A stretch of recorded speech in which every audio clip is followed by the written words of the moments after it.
મોરબીમાં લેન્સકાર્ટ શોરૂમ સામે વિશ્વ હિન્દુ પરિષદ અને બજરંગ દળનો ઉગ્ર વિરોધ. મોરબીના રવાપર રોડ પર આવેલા લેન્સકાર્ટ શોરૂમ સામે વિશ્વ હિન્દુ પરિષદ અને બજરંગ દળ દ્વારા ઉગ્ર વિરોધ નોંધાવ્યો હતો. કાર્યકર્તાઓ મોટી સંખ્યામાં એકત્રિત થઈ પ્રદર્શન કર્યું હતું.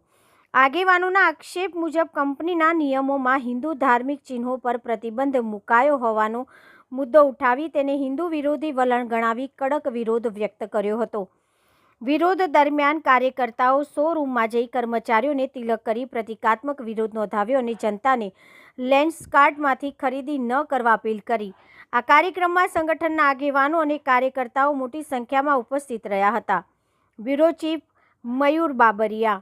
કાર્ડ દ્વારા જે એક મોહી મલાવવામાં આવી હતી, જેમાં હિન્દુ સમાજના કોઈ પણ એમ્પ્લોયીને ચાંદલા નહીં કરવાના, હાથમાં દોરો નહીં બાંધવાનો અને હિન્દુ વિરોધી માનસિકતા ધરાવતા જે લેન્સકાર્ટ દ્વારા જે આયોજન કરવામાં આવ્યું હતું એના વિરોધમાં અત્યારે વિશ્વ હિન્દુ પરિષદ, બજરંગ દળ અને મોરબીમાં સમગ્ર હિન્દુ સમાજ દ્વારા આનો સંપૂર્ણ રીતે વિરોધ કરવામાં આવે અને આ દુકાનમાંથી કોઈ પણ એક હિન્દુ તરીકે, હિન્દુ યોદ્ધા તરીકે આ દુકાનમાંથી એક ચશ્મા કે લેન્સ કોઈ પણ લેવામાં ન આવે એવી અમે સમગ્ર હિન્દુ સમાજને આહવાન કરી છે.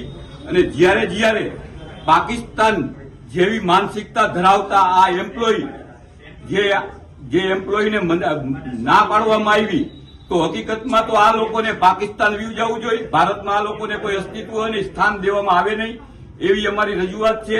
અને સરકારશ્રીને પણ રજૂઆત છે કે આવા કોઈ સ્ટોલ કે શોરૂમ ખોલતા હોય એના ઉપર સંપૂર્ણ રીતે બેન્ડ લાગવામાં આવે અને આવા લોકોને આગળ કરવામાં ન આવે.